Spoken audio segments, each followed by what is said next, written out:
have in Nigeria, we have a growing community of Bitcoin enthusiasts. Whether they understand it or not is a different issue. Consideration for banks, I think for me, the earlier we wake up and smell the roses and understand that this is the way things are going to happen, beginning to think through, understanding the technology. So it is good that the CIBN has organized this to introduce the concept of cryptocurrency, understanding that cryptocurrency will continue to evolve, will continue to increase, beginning to build capability within the bank, skills and know-how about all this means. Because it's an open system, there is no KYC, there is no AML.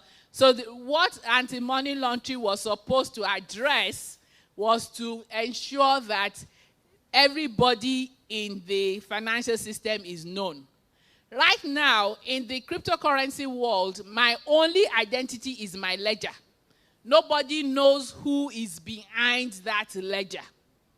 So solving the problems around compliance to avoid fraud and money laundering,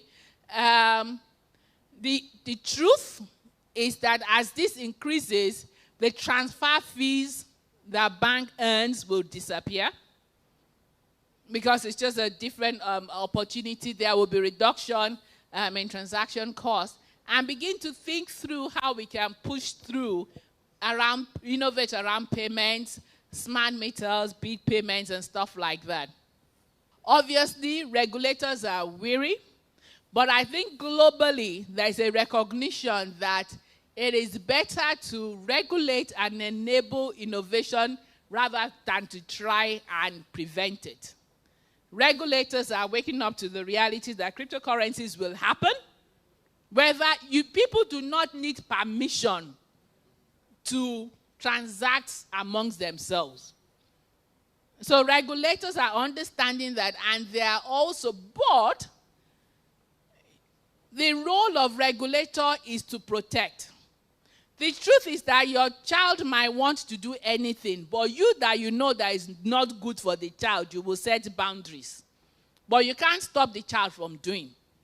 So rather than the regulator stopping people from trying to go into cryptocurrency, I think a much more effective way is to define how it can be safe and protect the participants. I think we should change our story, understanding that people will do.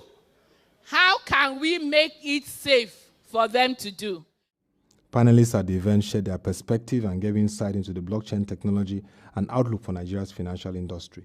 Banking as we know it today will completely change, because the idea of actually even building blockchain technology is to ensure that we eliminate third parties.